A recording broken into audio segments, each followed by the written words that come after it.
여러분 안녕하십니까? 안보실장입니다. 제가 지난번에 서울에서 출발 전에 사전 브리핑을 드렸었는데 오늘은 어제 상황을 감안한 업데이트를 말씀드리고자 합니다. 우선 일정에 대해서 간단히 말씀드리겠습니다. 어제 정상회담은 16시 55분부터 18시 50분까지 소인수 회담, 확대 회담까지 당초 예정된 시간을 훌쩍 넘겨서 약 2시간가량 진행되었습니다.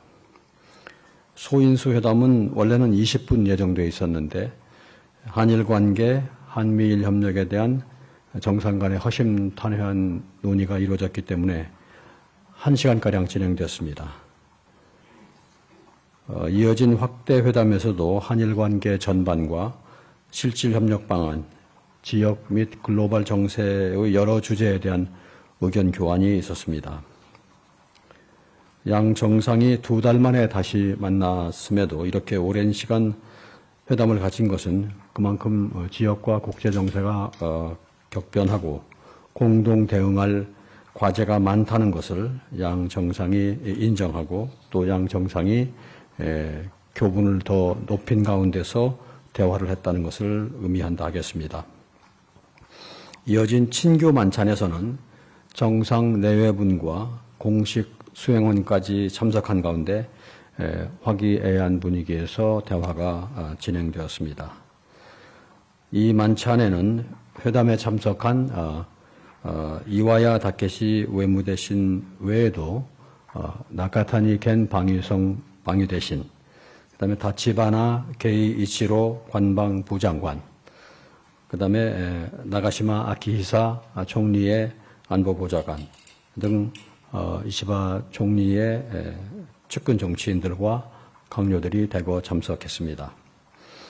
한편 만찬 메뉴에는 이시바 총리가 대학 4년간 카레를 주로 먹었다고 알려질 정도로 카레를 좋아하는 이시바 총리가 이시바식 카레를 내놓았습니다. 이시바식 카레는 인터넷상에도 많이 알려져 있는 메뉴라고 합니다.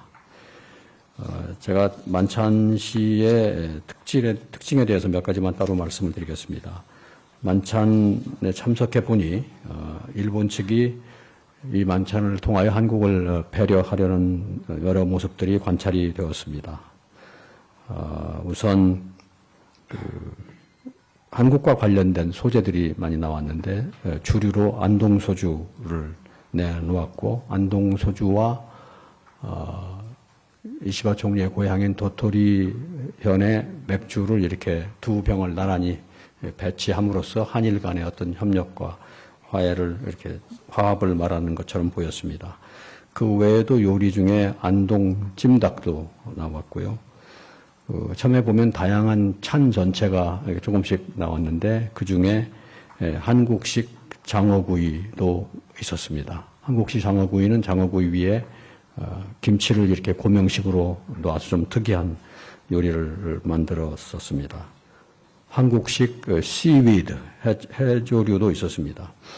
그리고 아마 우리 대통령님께서 복숭아를 좋아하신다는 말을 들었는지 일본의 오카야마산 백도도 서브가 되었습니다.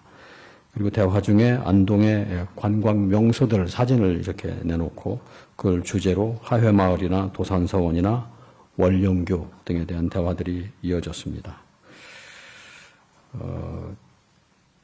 아까 말씀드린 안동소주와 도토리현 맥주 외에도 일본산 적포도주, 백포도주, 일본산 사케 등이 나왔고, 대화 주제는 아주 다양했는데, 정치인 가족들로서의 애환이랄까, 또 정치인으로서 대중과 소통하는 여러 가지 방식 중에 SNS에 관한 이야기들도 많이 나왔고, 또 지도자와 강요들 간의 업무하는 스타일에 대한 얘기들도 많이 있었습니다. 그리고 그 다음 일정으로는 만찬 끝난 후에 정상 내외분만이 2+2식으로 장소를 옮겨서 친교 시간을 가졌습니다. 그 장소는 만찬은 1층에서 하고 이제 그 층이 다른 곳이고 일본식 그 다다미 방이 있는 일본 말로는 화실이라고 합니다. 거기서 두 분께서 식후주를 하시고 친분을 더욱 돈독히 하였다고 알고 있습니다. 방일에 대한 종평을 말씀드려 보겠습니다. 첫째로 취임 후 2개월 만에 일본을 방문함으로써 셔틀 외교의 조기 복원을 하였습니다. 회담 직후 일본 언론에서도 한국의 보수 정권에서도 전례가 없기 때문에 전혀 예상하지 못했다 하는 일본 정부 관계자의 발언이 있었습니다. 일본 언론 중에서는 기쁜 서프라이즈다, pleasant surprise다, 그런 표현도 있었다고 보았습니다. 둘째로 일본과 미국을 연계 방문함으로써 한일, 한미일 협력 강화를 시현했다고 볼 수 있습니다. 그동안 한일 양국 관계가 좋지 않으면 미국이 주도하여서 한미일 3국 협력을 하도록 하는 경우가 많았는데 이번에는 우리가 주도해서 일본을 방문하고 미국을 이어 방문하는 모양이 나왔습니다. 일본 측은 이에 대해서 한일 관계를 중시하는 것을 알 수 있다. 또 이재명 대통령님의 전략관을 알 수 있다는 반응들을 보였습니다. 셋째로는 양국 정상 간의 전략적 소통 강화를 통해서 또 범정부적인 정상 그 이하 각급 레벨에서도 많은 소통을 확대하기로 했습니다. 회담과 만찬까지 약 3시간 30분 동안 양 정상이 다양한 주제로 대화를 했고 10월 말 APEC 계기에 일본 총리의 방한, 또 올해 한일중 3국 정상회의의 일본 개최 등 정상 간의 다양한 교류가 더 예정되어 있습니다. 그리고 정상 간에는 수소라든가 AI 등 첨단 기술 분야 등 경제 분야 협력에 대해서 많은 논의가 있었습니다. 그 외에도 저출산 고령화, 수도권 집중 문제, 또 지방 발전 문제, 인구 감소, 농업 방제 등 공통의 사회 과제에 대한 당국 간의 협의체 출범도 합의가 되었습니다. 넷째로 말씀드릴 수 있는 것은 정상 간의 개인적인 교분과 신뢰가 높아졌다는 것입니다. 회담과 만찬, 그리고 또 그 이후 친교 시간을 통해서 두 분 간의 교분이 깊어졌다고 봅니다. 대화 도중에 이시바 총리께서는 이재명 대통령님의 자전적 대담집을 읽었다고 하는 말씀도 하셨습니다. 그 책은 그 꿈이 있어 여기까지 왔다 하는 한국어의 일본어 번역본인데 서명을 해달라는 말씀도 있었습니다. 다음으로는 회담 시의 주요 논의 사항에 대해서 말씀드리겠습니다. 먼저 소인수 회담 때인데요. 한일 관계가 나아가야 될 방향과 인식에 대해서 깊은 대화를 하였습니다. 대통령께서는 이시바 총리를 두 번째 대면하게 된 것인데도 이번 회담을 통해서 양국이 보다 협력을 강화해 나가야 한다는 데 대해서 뜻을 같이 했다고 생각하십니다. 조금 더 딥백으로 말씀드리자면 국민 정서와 역사의 측면, 또 국민 간의 신뢰를 심화해야 될 필요성에 대해서도 솔직하고도 심도 있게 대화를 했습니다. 한일 관계에 대한 인식과 고민을 함께 나눈 시간이었다고 할 수 있습니다. 그리고 방미를 앞두고 한미 관계, 미일 관계, 그리고 한미일 간의 협력 방향 등에 대해서도 전략적 소통을 했습니다. 두 분 간 소인수 대화에서 상당한 시간이 대미 관계 또 관세 협상 등에 할애되었습니다.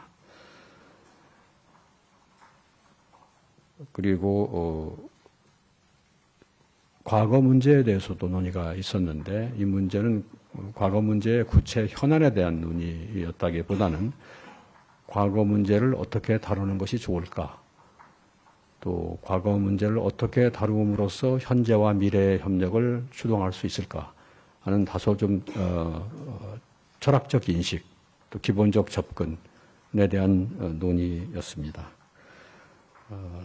또 그 과정에서 이시바 총리께서 한국의 문화나 역사에 대한 깊은 관심과 또 존경이 있다는 것도 알 수 있었습니다.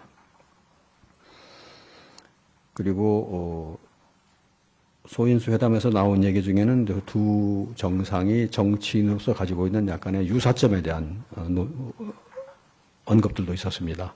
주로 우리 대통령께서 하신 말씀인데 지방 발전에 큰 관심을 가졌다는 공통점이 있고, 또 항상 어려운 상황에서 끊임없이 도전하는 스타일의 정치인이라는 점도 공통점이 있다고 말씀하셨고, 또 주류에 대해서도 필요하면 과감히 할 말을 하는 스타일이다 하는 점에서도 공통점이 있다, 이런 말씀들을 나누셨습니다.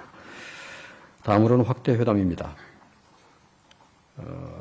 양국이 발표한 공동 언론 발표문에 나와 있지만 전반적으로 광범위한 영역을 타치하면서 협력의 방향에 대해서 공감대를 형성했습니다. 그리고 우리 대통령께서는 이시바 총리의 방안을 초청하면서 가능하면 지방에서 만나뵈면 좋겠다는 말씀도 하셨습니다만 지방 발전에 대한 두 정상의 관심을 반영한 말씀이었다고 생각이 됩니다. 이시바 총리께서는 과거 여러 차례 방한했지만 서울만 방한했었다는 말씀으로 이야기를 이어갔습니다. 그리고 두 정상은 한일이 다방면에서 협력을 확대해야 한다는 데 대해서 공감대를 이뤘습니다. 정상 간 셔틀 회교와 함께 경제, 사회, 문화, 또 안보나 첨단 기술, 기후변화, 청정기술 등 각 분야별로 협력을 확대하기로 하였습니다. 또 워킹 홀리데이 등 인적 교류 확대 합의와 인적 교류 확대를 위한 전용 입국 심사대 운영 확대 방안 등에 대해서도 검토할 필요성을 제안하였습니다. 한미일 협력이 영내 평화와 안정 유지를 위해서 필수적이다는 점에 공감을 했고, 한미일 간 공조를 심화시켜 나가는 방안에 대해서도 상호 협의하기로 했습니다. 마지막으로는 공동선언과 공동언론발표문에 대해서 좀 말씀드리겠습니다. 공동선언이라는 것은 한일 간에 98년 김대중 오부치 선언, 또 2003년 노무현 고이즈미 선언 등 우리 정상의 국빈 방일 계기에 주로 발표가 되었습니다.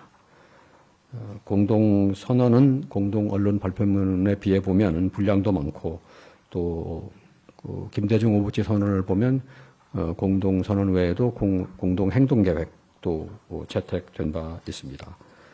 그런데 양국 간의 공동선언은 2003년 이래 채택된 적은 없습니다. 공동언론 발표문은 그동안 발표되기도 했었는데 공동기자회견으로 가름하는 경우도 많았습니다. 그래서 역사를 찾아보니까 공동언론 발표문을 배포한 것은 이번이 17년 만입니다. 사실은 이번 정상 방문은 좀 급히 추진되었기 때문에 실무진 간에는 이번에는 공동문서를 만들지 않는 방향으로 협의를 진행했었습니다. 근데 이재명 대통령께서 그 말씀을 보고받고 모처럼 셔틀 외교를 재개하는 계기이기 때문에 이번에 공동문서를 만드는 것이 좋지 않겠느냐는 지시를 하셨기 때문에 저희 실무진이 다시 일측과 협의를 했고 그 결과를 거쳐서 오늘 발표를 하게 된 경위가 있습니다.